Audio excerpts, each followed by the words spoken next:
Welcome to the Standing Up to POTS podcast, otherwise known as the POTScast.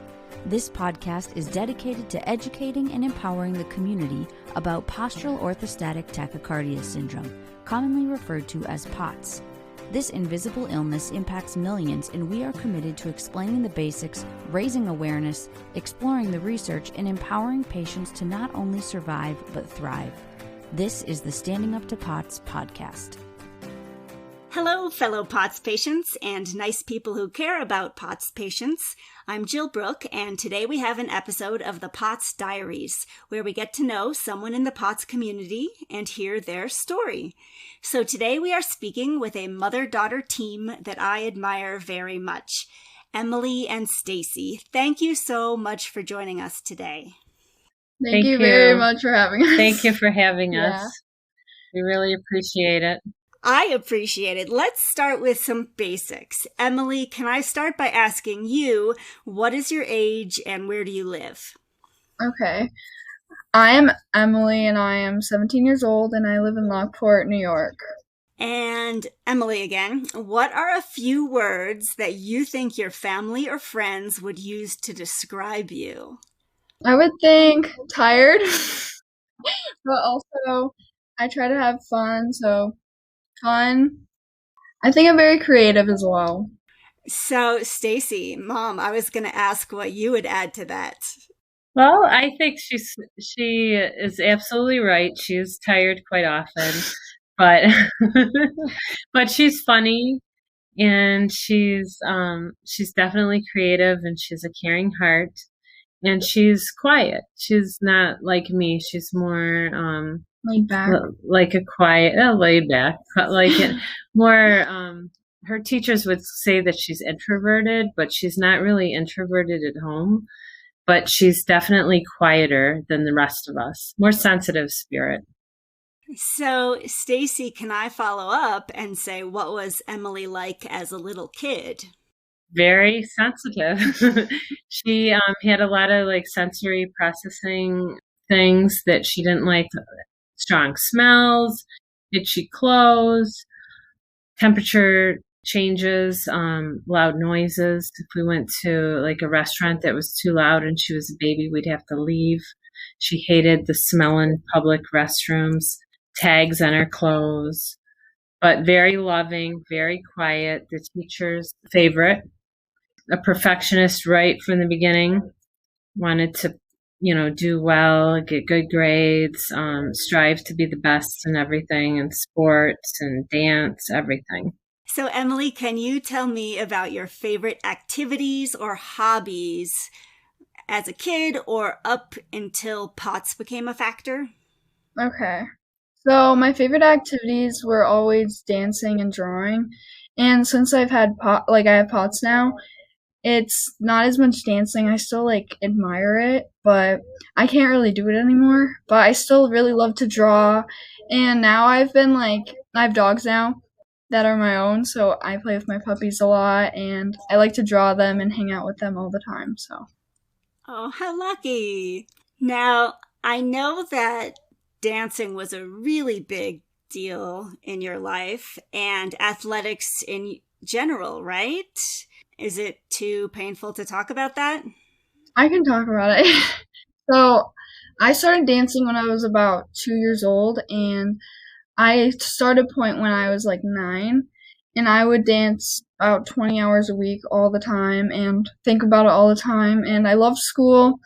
And in 9th grade, I started swim and track, so I was running and swimming a lot, and I was very tired from that, but now that I have POTS, I realize that I get super exhausted from little things now, which is crazy to me because that was never a thing before. Did I hear at one point that you were nominated as literally the most athletic person at your high school? Yeah, I went to a private school, but yeah, so I was nominated 2 years in a row, the most athletic in my gym class. So for the school, for her grade. Yeah. The year before the POTS Yeah. diagnosis. Yeah. So I've heard you talk a little bit in the past, because I know you a little bit, about some of the things that were going on in your dance career. Stacy, do you mind, be a proud mom for like just a second? And if we say, please brag to us a little. Well, she did dance about 25 hours a week, as far as like her regular classes. But then she also was in the Nutcracker. She had lead roles.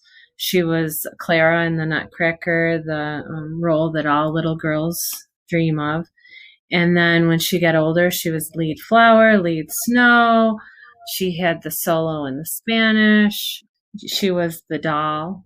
And those were all like the roles that every dancer wanted. And then she actually went to the YEGP, which is the top competition for ballet dancers, and she danced on point.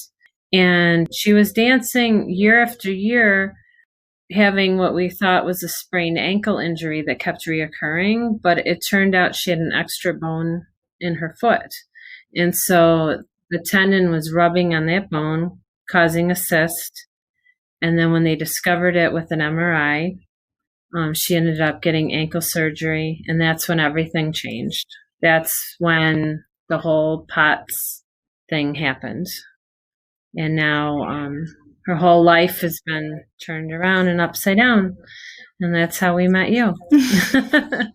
So, Emily, after that surgery, what was your first sign that something was wrong? So I had the surgery and I was on crutches for a while, so I was laying down a lot and I lost a lot of muscle. And once I got the boot cast off, it was like a couple weeks after I got off, I went to go get water and I got really dizzy and I tried to like push through it and I just fainted and cut my neck open. And ever since like that happened, I realized like I can't even like get up. I just black out and I'd faint. So it's very bad. And when she tried to dance, and I don't know all the terminology because I'm not a dancer, but when they leaned back, for her, everything would go black. And then when she would be so dizzy, she'd try to recover and she wouldn't get the next combination. And then it just kept getting worse and worse. Yeah. Till the point where she just can no longer dance. And so at that point, what did you think was going on? How long did it take to figure out that this was POTS? Was that an easy process or was that its own ordeal? It took about maybe 5 or 6 months. So it was because of me. Yeah. Hound dog. Honestly, because I have taken anatomy classes in school and I'm in college still and I research things. I wanted to find out what is going on with my daughter. So I knew that she had POTS before the professionals were able to tell me. So when we go to the pediatrician, they would say, oh, well, she's just a fainting girl, like the girls that wear the corsets. And they're like, she's so delicate. She's just a delicate person, pretty, wears corset. Like, they were saying, like, that's what people in the old days would wear corsets and faint, and I don't even wear corsets. And so then we finally got a referral to, and this is all during COVID in the pandemic, so it made it more difficult and longer to get in and harder to see an actual person. And so finally we were able to get in to see a neurologist. Unfortunately, he seemed to like poo-poo the idea. He was said what I mean by that is, well, maybe I think it might be migraine. I think it might be an inner ear crystals. And so then he said, well, we'll get an orthostatic blood pressure. But unfortunately, the person that took the blood pressure didn't know how to do an orthostatic blood pressure. But luckily, my daughter was in school for health technician, Emily, and said, Mom, she didn't do the orthostatic blood pressure correctly. So we were waiting for the doctor to come back in, and he didn't come back in. So after about an hour, I walked out of the room looking for somebody, and I saw him, and I said, "I'm sorry, excuse me." And he goes, "Oh, didn't they take her blood pressure?" And I said, "Yeah, but I thought maybe you were coming back in to talk to us, but can I talk to you?" And he said that, yes. And I said, "She didn't do the orthostatic blood pressure correctly. I'm sorry, but she didn't." And he said he'd send somebody else in. And so when the nurse came in, she had a little bit of an attitude. She said, "I'm washing my hands. I'm doing everything right." And I said, "Listen, my daughter's really sick. I've been trying to get this appointment for a long time. I'm not trying to be, a jerk. I know this is Children's Hospital neurology department. This is important that this is done correctly." And so she did it, and she said, "Oh yeah, she has it." So then I said, "Well, are we going to see the doctor again?" And she said, "Oh yeah." So then he came in, and he said, "Yeah, but I still think it's migraine." And he put her on a medication, and she ended up getting severe OCD from the medication. And so during the follow-up, I told him that. He said, "Fine, take it, don't take it, whatever you want." So then I was able, through my research, to find Dr. Blitzing, and we were able to talk. And then, long story short, I haven't given up. I'm still taking her to people all the time. So she did get a tilt table test. And it was positive. It was confirmed positive. Within 10 minutes, she passed out. Just not giving up. Just keep pushing. And now she goes for IV fluids once a week. We're doing a lot of other testing, and it's interesting now because she's full-time online school, and she does it in the evening because she wasn't able to handle, because she's chronically fatigued, wasn't able to handle carrying a backpack, walking upstairs, all of those things that go along with the normal everyday. Yeah. But the people like you have become her friends. Well, I so admire how you don't give up and how you have fought for all the progress that you have made. And I don't know a single POTS patient who is diagnosed faster than you. So I say, wow, go mom. I say I'm a bulldog, I'm sorry, but this is my child, my daughter, and I'm not going to rest. I refuse to believe that this is how a normal person is. This is how she's going to be. Yeah. I don't care. I'm not going to rest. That's what moms do. We don't give up. We changed everything, her diet, everything. One thing recently that's really helped her a lot is I bought her a little tiny puppy, and it's only 1 pound. And I can lift so she can up. pick him up, because she can't pick up anything heavier than 10 pounds without feeling like she's going to faint. Oh my God, I love you guys so much. That is awesome.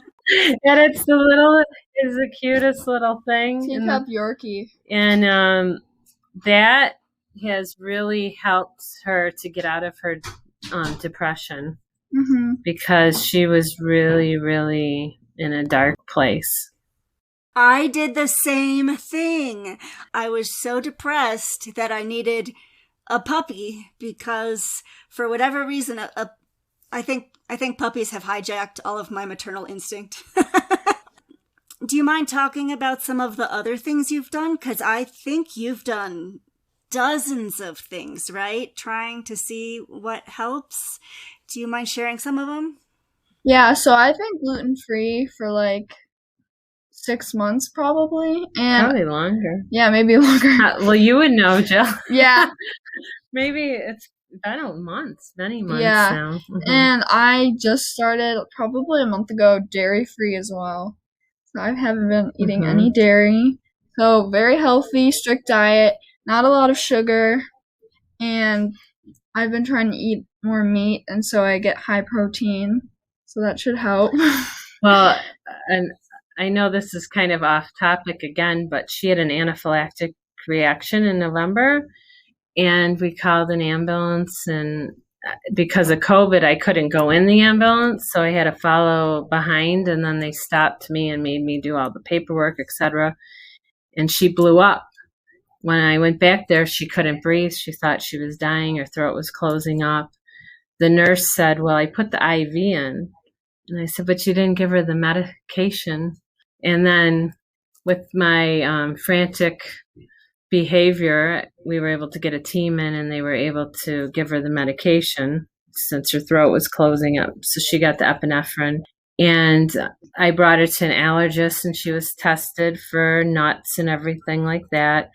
And I called and I talked to the office person, and she said, oh yeah, she's not allergic to nuts. Well, this is why I want parents to get all the blood work themselves, because when I asked for her blood work to take to another doctor, I thought, I'm going to look through this. And sure enough, she's allergic to peanuts and she's allergic to hazelnuts. So Yeah, that's just so everybody knows, we need to be proactive, and we need to get all of their blood work and keep a copy for ourselves and keep a folder together so that we can have everything lined up. And they like to keep whatever you bring. I found that out too. And I tend to be too nice when I let people look at it. They latch onto it and keep it. So just ask them if they can just make a copy. Yeah. These are all things I've learned. Yeah, this is helpful. And I hear a lot of patient stories about things where they have to make sure to double check things and to advocate for themselves. And I get it. Hospitals and doctors' offices are very busy places, but I think the research bears out that medical error is a big problem, and that we all should be just double checking everything to make sure. But I think that's such valuable advice that I just want everyone to just take a second, let that sink into your brain. Prior to COVID, you'd always see the doctor to get the results. Yeah.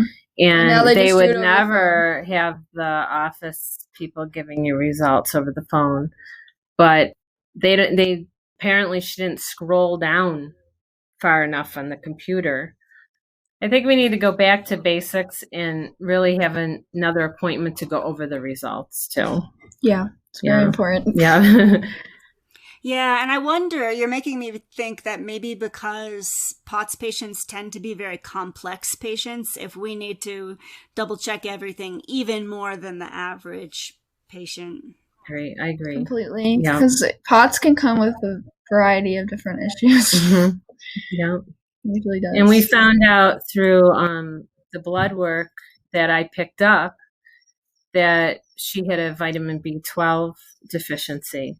So when she went and got IV fluids, they were able to, put vitamin B12 right into the fluids.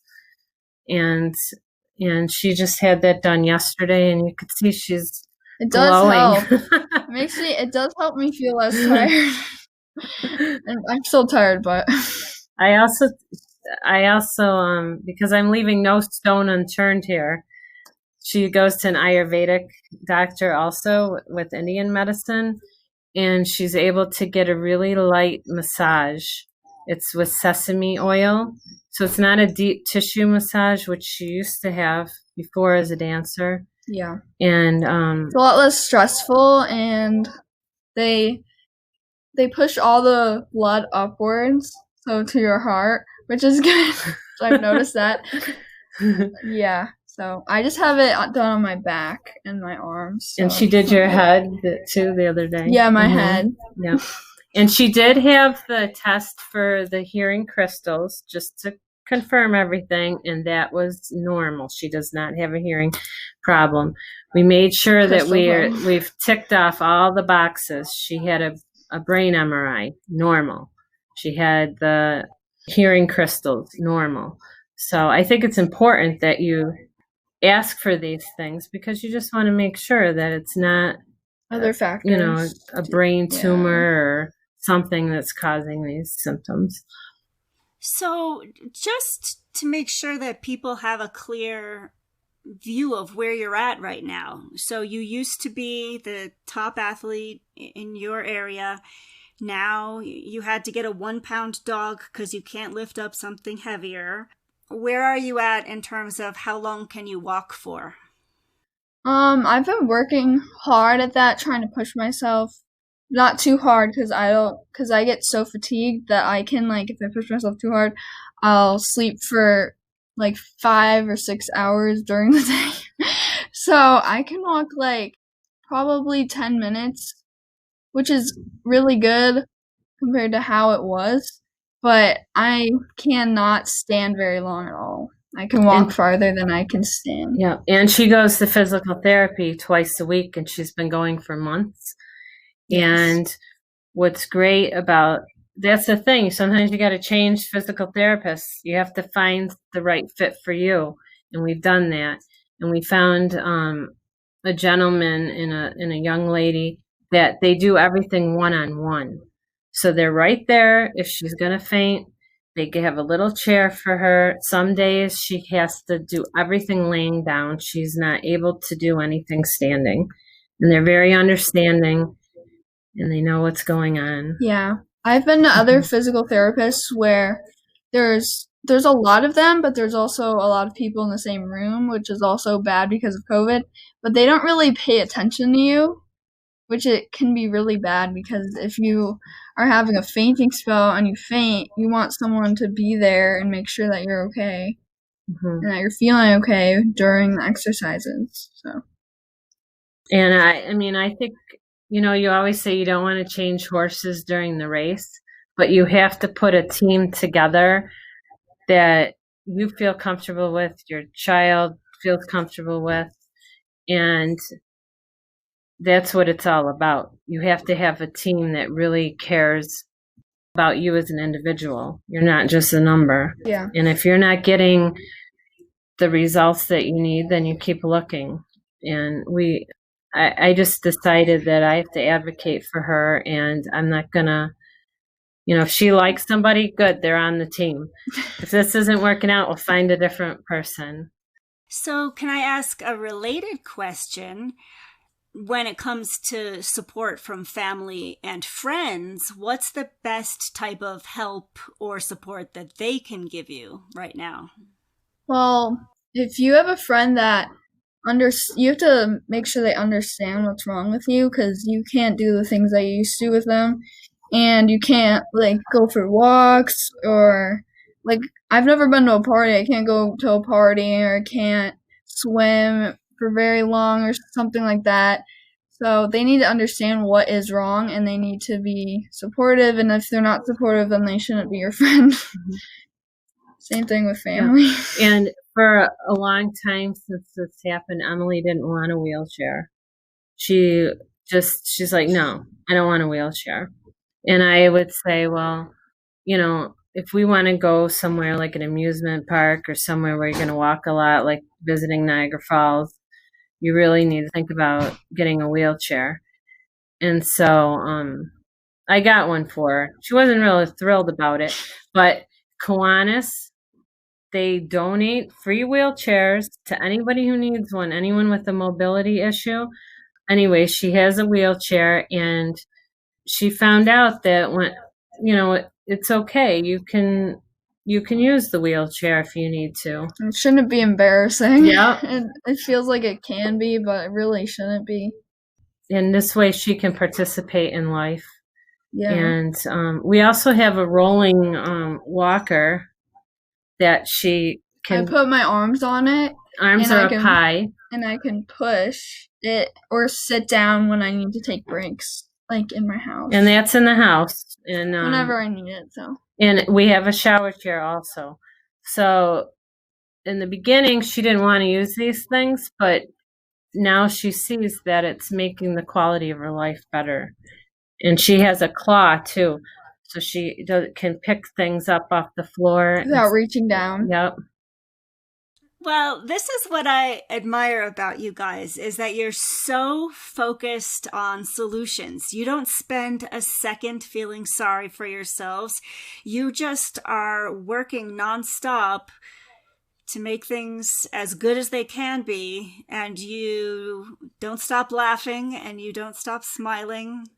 And I think that's marvelous. What gives both of you the strength to deal with all of this? What helps you cope?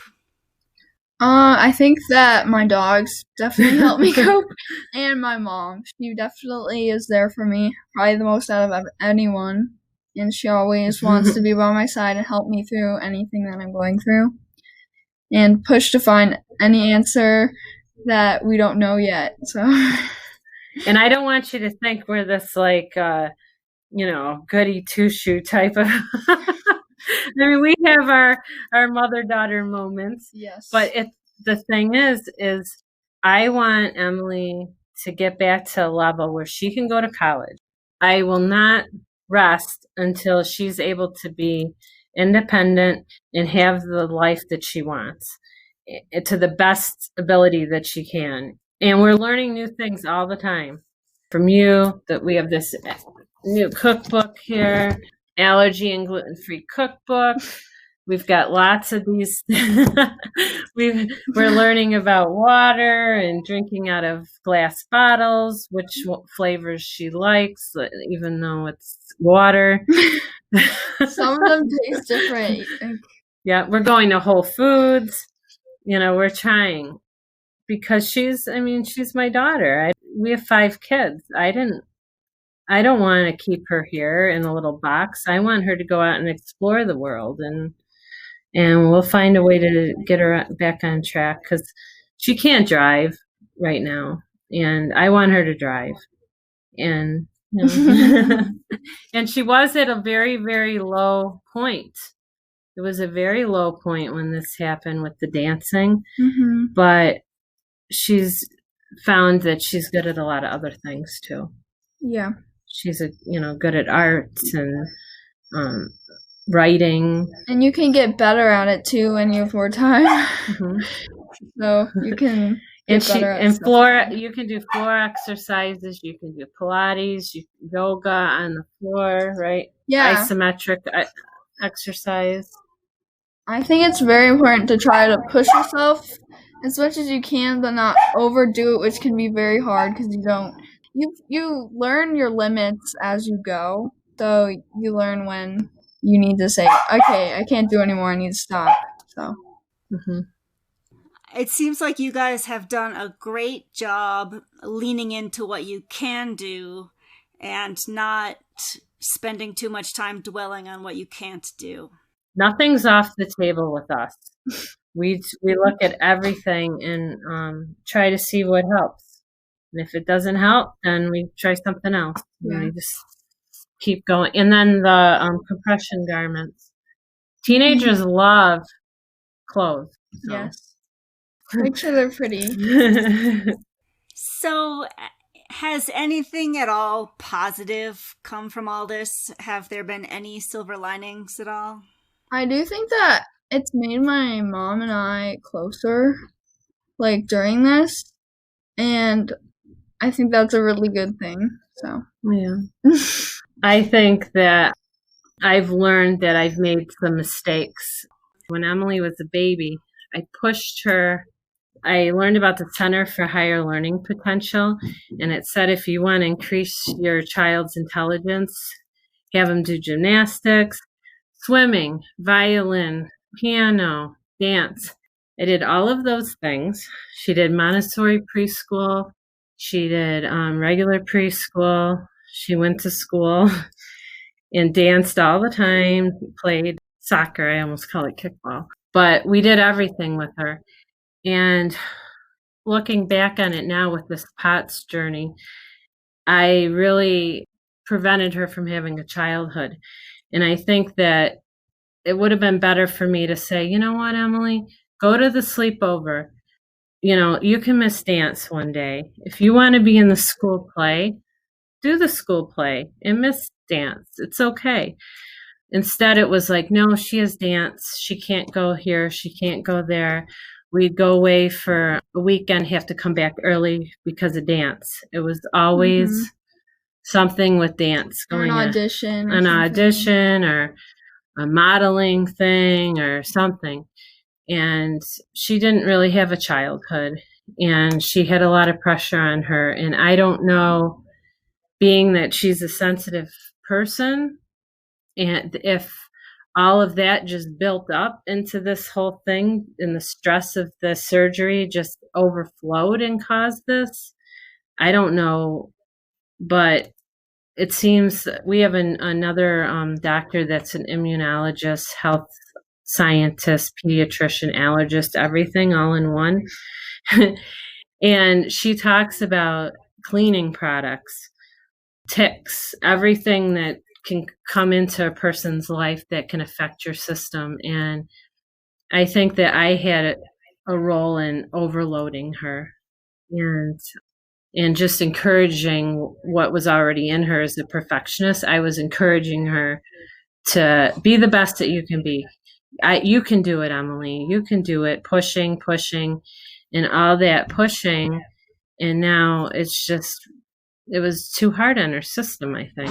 And I feel guilty about a lot of this, that some of this might be because I was always encouraging her to do more, which wasn't necessarily good. She did tell me I missed having a childhood. She did. And I allowed that to happen. But so when things get better, it's going to be more of a balanced life, because she didn't have a balanced life before. Mm-hmm. So that's what's good about the POTS. We've learned that moderation is the key to life. Everything in moderation. Yeah. Right? Yes.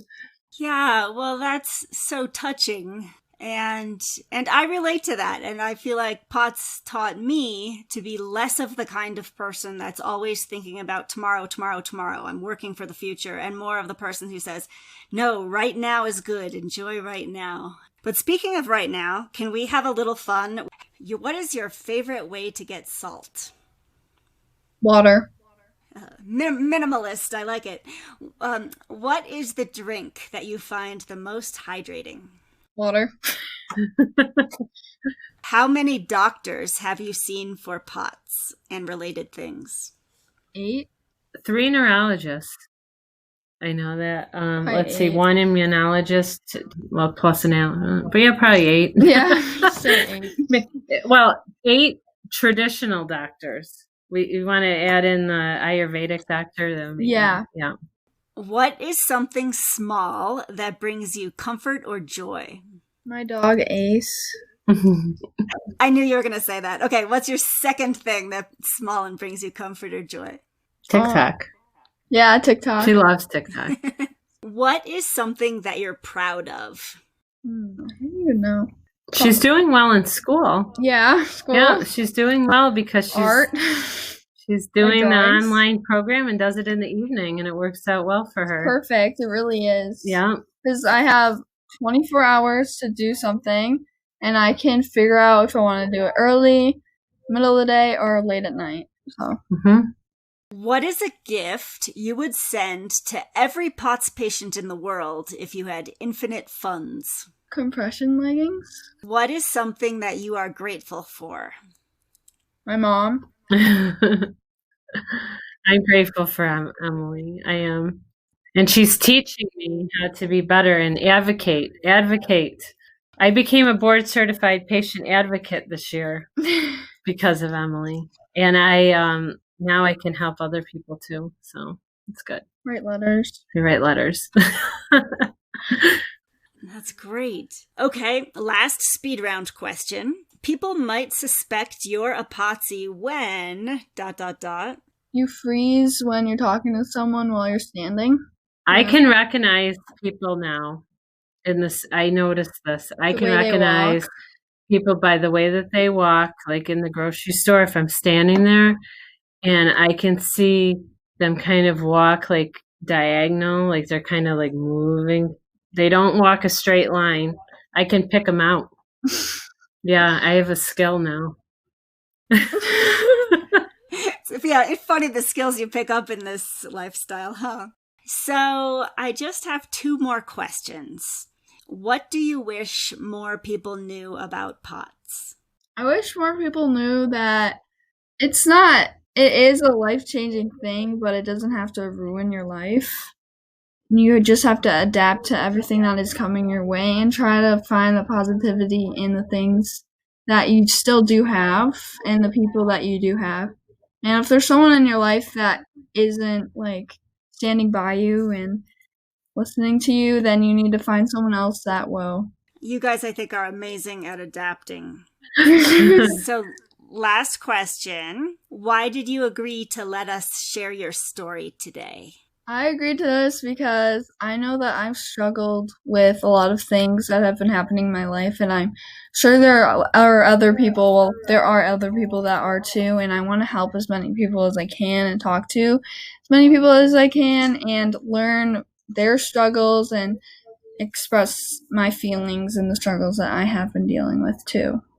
And I know Emily didn't talk about this, and it'll turn into a whole nother interview.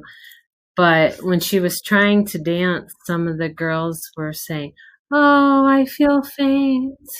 I can't dance," and kind of bullying her.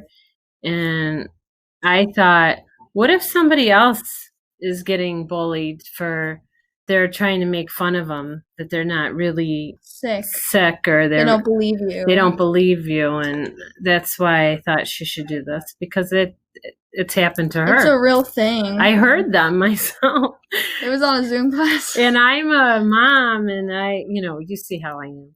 It's very hard because I want to say something, but you have to let your children fight their own battles. So it's very, very hard for me, but I didn't say anything to those children. That's why we did this, because this is my way now, that I can let other people know that you're not alone. Yeah. You're not alone. Well, Emily and Stacy, thank you so much for sharing your story and your insights. I know it means a lot to many people out there listening, and I know it's helping a lot of people. And there's probably some people wondering if you'd be willing to adopt them. So we really appreciate it. And hey, listeners, remember that this is not medical advice. Consult your healthcare team about what's right for you, because we're all so different. But thank you for tuning in. Remember, you're not alone, and please join us again soon. You can find us wherever you get your podcasts, or on our website, www.standinguptopots.org/podcast. And I would add, if you have any ideas or topics you'd like to suggest, send them in. You can also engage with us on social media at the handle Standing Up to Pots. Thanks for listening, and we hope you join us. This show is a production of Standing Up to Pots.